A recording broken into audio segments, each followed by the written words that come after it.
Hello guys, how is everyone doing? I hope you are all doing good and welcome sa aking vlog. For today's vlog, lalabas kami ngayon kasi off day ng anak ni Lola. So ito yung pagkakataon namin na lalabas. So babalikan namin yung result ng medical ni Lola. So pupunta kami ulit doon sa clinic. Yan, so samahan niyo ulit kami. At hindi lang si Lola yung pupunta doon, pupunta din ako magpapacheck up kasi may problema daw. May problema din sa tainga ko kasi medyo hindi ako nakakarinig, may bacteria daw sa aking tainga. Kasi nung last time nagpunta kami doon, nagpa-check up din ako, which is hindi ko naman sinama sa aking vlogs. Tapos hindi pwedeng mag-vlog sa loob kasi bawal nga sa loob. So, ayan, babalik kami ulit kasi parang kulang pa rin yung gamot na binigay sa akin. So, parang pakiramdam ko, blurred yung pandinig ko. Blurred ba tawag doon? So, hindi pa ako masyadong nakakarinig. So, babalik kami ulit doon sa clinic. Pero bago kami pupunta doon, maaga kaming lalabas ngayon. So, kakain muna daw kami sa labas for breakfast. At share ko sa inyo ano naman ang kinain namin sa labas. Ayan, so samahan niyo ulit ako at tara na.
For today guys, so I hope you enjoy. So ito na nga, nakabalik kami, galing kami ng doktor. So ang result ng medical check-up ni Lola is good. Yeah, so wala masyadong problema kasi kontrolado, which is sa edad na 92 years old, medyo okay naman yung result ng kanyang medical, which is sabi nga ng doktor, wow, at that young age, 92, which is maganda yung result.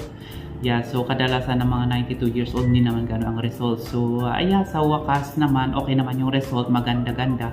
So but still controlled pa rin sa gamot. So kailangan pa rin niya i-continuous yung gamot na iniinom niya everyday, which is 7 na gamot iniinom niya everyday.